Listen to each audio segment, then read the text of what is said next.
Hey guys, welcome back to another video, and in this video we're going to have a bit of fun. We're going to talk about my Bitcoin price prediction for the end of 2025. Now, I want to stress, take this with a pinch of salt. Do not take this and run with it as absolute gospel. You know, anything can happen. It is very hard to predict prices 1 to 2 years way out into the future. So take this with a pinch of salt, but let's dive right in. So the first thing that I want to go through is the Bitcoin halving. As you guys know, the amount of Bitcoin that comes into the system, so the inflation of Bitcoin every 4 years halves. So you can see in 2012, it went from 50 Bitcoin coming into the system with every block to 25. Then in 2016, that was cut in half to 12.5 with every block. Then in 2020, it went to 6.25. And now in April 2024, it's going to be cut in half again to 3.125. So basically what this means is the rate at which new Bitcoin comes into the system is going to be halved. So the inflation of Bitcoin is going to be halved. Now, why that's bullish and why this can act as a bullish catalyst is because if the supply coming into the system goes down, but the demand stays the same, then what will happen is naturally the price will go up. Then as the price goes up, that causes people to FOMO in, it causes retail to come in. And that's why we kind of get these 4-year cycles, or that's why we can assume that we get these 4-year cycles, is because the supply drops or the inflation drops, but demand stays the same. So the selling pressure drops, demand stays the same, that pushes the price up. As the price goes up further, it causes new participants to come in, to FOMO, it causes retail to come in, and that is why we kind of get these cycles and these blow-off tops that we see kind of 12 to 18 months after the Bitcoin halving. So this is coming in April this year, like I say, and this is definitely a bullish catalyst that I think is going to propel the price of Bitcoin much further than it currently is. We've seen in previous years that in halving years, the price of Bitcoin tends to do pretty well. So you can see in 2012, the price of Bitcoin rose by 272%. In 2016, 161%. In 2020, 302%. And now in 2024, we should see decent price appreciation from Bitcoin. I mean, we've already seen it so far to start the year, but that should continue throughout the next kind of 10 months or so. And if you look, there's kind of a pattern here where you have the Bitcoin top in 2013, you have a year bear market, you have a year where the price kind of steadies, then you have the halving year, then you have the blow off top. Then we saw the same thing in 2018. We had the bear market, which was similar to 2014. We had the kind of year where price steadies. We had the halving year, and then we had a blow off top. Ultimately, the price in 2021 did go higher than 40%. This is just from the beginning of the year to the end of the year. Then 2022, we had the bear market. We had the post year where the price kind of steadied. Then 2024, this year, we have the halving year, which can be compared to 2020, 2016 and 2012. And then 2025, again, this is all speculation, but 2025, we could see that price appreciation. And a good visual of this is this picture, which was released by Pantera Capital, which is one of the biggest funds in the crypto space. And you can see here in 2012, the pre-halving rally, then the white line is the halving, and then post-halving rally was a 93x. Then in the 2017 cycle, you can see the pre-halving rally, 3.4x, and then post-halving rally was 30x. And then again, 2020, 2.7 from the bear market low to the halving, and then 7.8x was the post-market rally. And then again, they've kind of like taken the averages here. You can see the returns diminish with every cycle. And this was released, I think, in 2023. Yeah, you can see August 2023 was when this was released. And you can see they were predicting that the price of Bitcoin by the time of the halving, so by April 2024, would be 35K. And obviously we are already above that. We're currently at about 52K roughly. So we're already ahead of their projection. But then they were projecting that we'd get a 4.2x from the 35K in the post-halving rally, which would take us to about 150K, you know, just under 150K. And like I say, this was released about 6 months ago and we're already ahead. So say the price of Bitcoin is 50K by the time of the halving, we wouldn't even need to do a 4.2x to actually get to their prediction of 150K, right?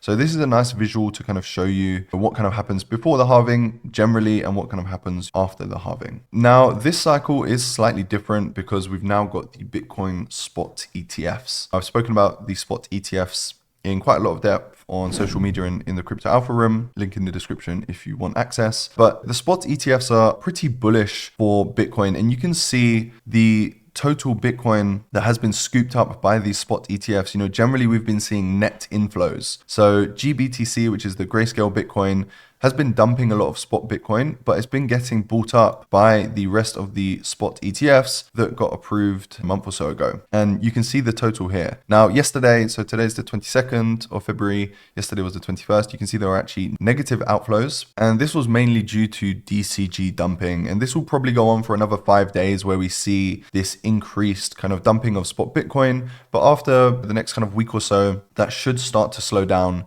and we should go back to positive inflows again. Now, this isn't just some perpetual bid like some people are saying it is. I mean, throughout the beginning of February, it kind of acted like a perpetual bid, but it's very dependent on, macro factors. If US equities were to pull back, say 10%, we would probably see negative inflows into these spot ETFs and we would probably see them dumping Bitcoin rather than scooping it up. So this is very much based around sentiment. It's not just a perpetual Bitcoin bid that is just going to constantly scoop up Bitcoin every single trading session with positive inflows.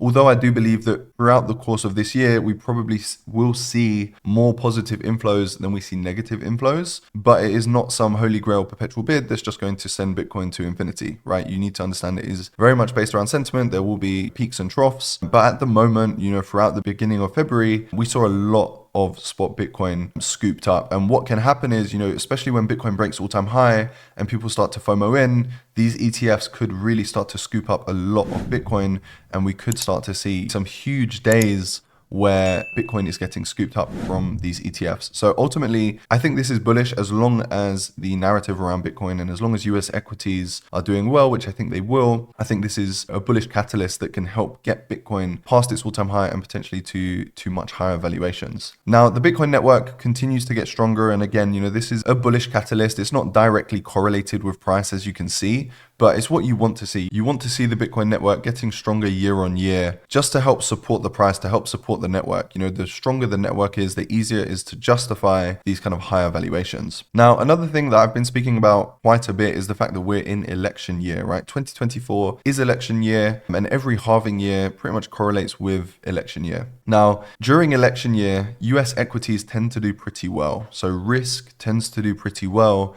during election years. And you can see from this visual here, the light blue line is all other years since 1950. And then the kind of navy line is presidential election years since 1950. And you can see generally there is a tiny bit of underperformance in Q1, but from Q1, the S&P tends to do pretty well in election years, right?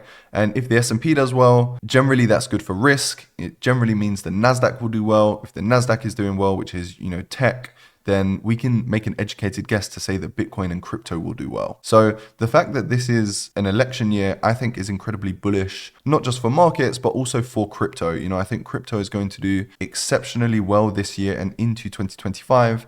And this kind of supports the case for Bitcoin doing well this year and into next year. Not only have we got the halving, but we can make an educated guess that risk will do well. If risk does well, then crypto should do pretty well. And like I say, this is something that I've been talking about a lot in the Crypto Alpha Room. So any of you guys who want access, you can click the link in the description below to get access to the Crypto Alpha Room. But like I say, this is incredibly bullish. And again, just another catalyst as to why I think this is going to be a good year. Now, if we look at the price chart for Bitcoin and we take a look at previous cycles, you can see a bit of a pattern. And I need to preface this by saying that this is a very small data set. Okay, there's only kind of 2 cycles that we're looking at here. And this is not gospel. This is not something to, like I said earlier, take and run with it and put your entire net worth into. But we can kind of look at these cycles and, if it plays out like it did previously, we'll get X, Y, Z, right? So you can see from the bull market high in 2013 to the bear market low, it was about 413 days roughly, right?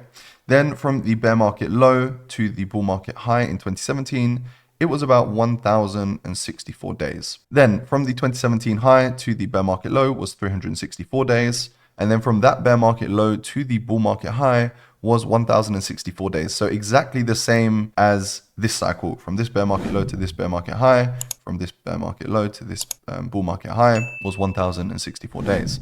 Then from this bull market high to this bear market low was 364 days, exactly the same as this previous cycle, right? So they played out exactly the same, literally pretty much to the day, to the T, was pretty much identical. So if we assume that from this bear market low to this bear market high, we will get the same thing from this bear market low to the bull market high, then that would be 1,064 days, which would take us to October 2025. Okay, so that is when we can anticipate roughly that we would see the bull market top for this cycle. And again, this is all a guesstimate. It's not something to take it and run with it, to put your life savings into, but we can make an educated guess to say that we probably get a top around that sort of time. Also, what I've done, so this is a log chart of Bitcoin. What I've done is drawn a trend line from these 2015 lows, connected it to the COVID lows in 2020, and you can see we had another tap here in 2022. And ever since we've broken below this trend line, you can see it's acted as resistance pretty much every time we've come. So April 2023, we had a rejection of this trend line. Last month in January 2024, we had a rejection. Now we're currently at this trend line and rejecting it. Okay, so if we just assume that this trend line is going to act as resistance throughout this cycle and that we're going to top in 2025, that would take the top to 153K. We'll call it 150K for argument's sake. Okay, now this is not some holy grail trend line, but it kind of helps us make an educated guess as to what the top could be. 150K would be the top for Bitcoin, which funnily enough lines up with Pantera's prediction that we looked at earlier around that kind of 153K mark, right? Now, there's a bunch of other things that we can do to look at this. You can see if we apply a fib as well from this low to this high, we had a perfect 50% retracement, and the minus 27 target is about 153K as well. So this fib target that we've got at the minus 27 lines up with that 150K mark. All right, so this is, again, just another confluence. You can see in previous cycles that this target lined up pretty perfectly. So from this low to this high, the minus 27 was about 69K, exactly where we topped. From this low, which is the COVID low, to this high, it takes us to 150K, the minus 27. If we do it from the absolute bear market low to the high, again, it's still around that 153K or 160K sort of mark. Yeah, 159K. So all around that 150K sort of mark, you guys get the idea. The fib targets are lining up there. This trend line that we've got that's currently acting as resistance lines up there around the time that we think the cycle is going to top in 2025. Now, if we look at the total chart, you see a similar kind of thing, right? This same trend line from these lows in 2015 connected to the COVID lows. You can see this kind of lines up around the kind of 8 trillion mark, we'll call it 6 to 8 trillion. And you can see I've got notes to myself to start selling when this gets to the 6 to 8 trillion sort of mark. But this fib from the low to the high, we had a perfect 38.2 retracement, and the minus 27 lines up with 7.4 trillion. And again, if you look at this fib from here to here, it didn't quite make it to the minus 27, but it came very, very close. And we topped around the 3 trillion mark. The minus 27 was around 3.6 trillion. So again, don't take it and run with it, but you can kind of get a rough idea